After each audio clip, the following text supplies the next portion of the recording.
کہا یہ زندگی علم ہے. لیکن آج مجھے خوشی ہے کہ اسی علمی خانوادی نے آج انگریزی زبان سکھانے کے لیے عالموں کا اہتمام کیا ہے اور انگلش میڈیم اسکول کا اہتمام کیا ہے. ساری زبان اللہ جانتا ہے, زبان پابند نہیں کیا, بلکہ آپ دیکھیں گے کہ یہاں کے مارواڑی بھائیوں کے کاروبار کی کامیابی کی وجہ یہ ہے, رنگ پسند نہیں آیا, ساڑی آپ نے 25 دیکھ لی, آپ مارواڑی بھائی نے کہہ دیا کہ بھائی صاحب گھوڑنے جانے کا ساڑی اگر بھابھی پسند نہیں کرتے تنجتی ملی نہیں اسی سے, جس ساڑی کا پسند آپ کو ناپسند تھا وہ ساڑی بھی آپ خرید لیتے ہیں چونکہ وہ آپ کی زبان میں بات کر رہا ہے. ہر تاجر اپنے گراہک کی زبان سیکھتا ہے.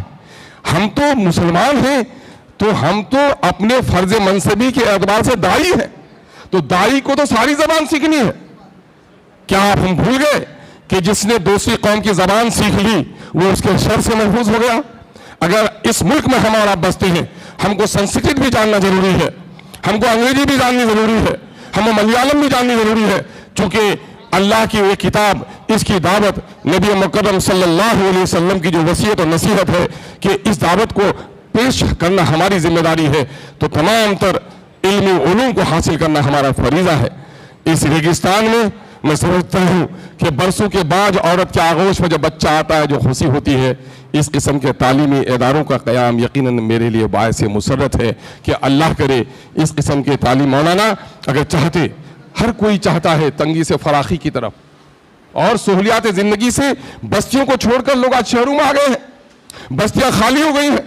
جو عالم بنا وہ بنگلور چلا گیا, اس کو عزت نہیں ملی, 10 لاکھ روپے نہیں ہوا سرکاری مدرسے میں بحال ہو سکے, وہ پنجاب چلا گیا, وہ بمبئی چلا گیا. عزت بھی, توقیر بھی, صحت بھی اچھی, زبان بھی اچھی, بال بچے کو رہ کے بھی اچھا رہا.